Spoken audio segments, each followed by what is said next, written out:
নরসিংদীতে প্রতি বছর চাহিদার অধিক উৎপাদিত হচ্ছে সবজি, তবে সংরক্ষণাগার না থাকায় অল্প দামে বিক্রির পাশাপাশি নষ্ট হচ্ছে উদ্বৃত্ত সবজি। এতে ক্ষতির সম্মুখীন হচ্ছেন কৃষক।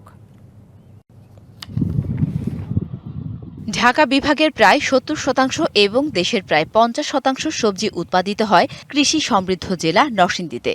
জেলার শিবপুর, বেলাবর, রায়পুরা ও মনোহরদী উপজেলায় উৎপাদিত সবজি স্থানীয় চাহিদা মিটিয়ে পূরণ করছে দেশের সবজির চাহিদা।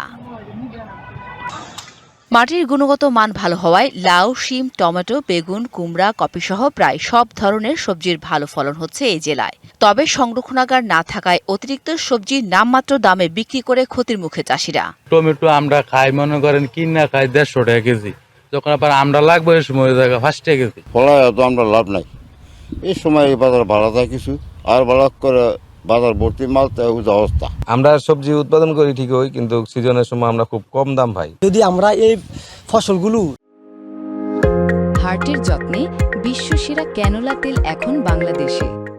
যদি আমরা কোনো হিমাগারের ব্যবস্থা করা যেত, তাহলে আমরা সঠিকভাবে দাম পাইতাম। ব্যবসায়ীরা বলছেন, দেশের খাদ্য নিরাপত্তা নিশ্চিতে আধুনিক হিমাগার স্থাপন জরুরি। আর সমস্যার সমাধানে নানা উদ্যোগের কথা জানায় কৃষি বিভাগ। এখানে কৃষিভিত্তিক যে ইনফ্রাস্ট্রাকচার, বিশেষ করে হিমাগার যে প্রয়োজনীয়তা রয়েছে সেটা একদমই নাই বললেই চলে। আধুনিক হিমাগার অল্প সময় সংরক্ষণ করার জন্য যে হিমাগার, সেই হিমাগারের ব্যবস্থা নিশ্চিতভাবে থাকা প্রয়োজন। সবজির কালেকশন পয়েন্ট সহ এখানে সাময়িকভাবে যাতে সবজি সংরক্ষণ করা যায় এ ব্যাপারে একটি কালেকশন পয়েন্ট স্থাপনের কাজ একটা আমাদের প্রক্রিয়াধীন রয়েছে।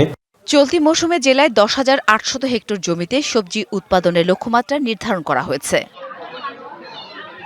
DBC news desk.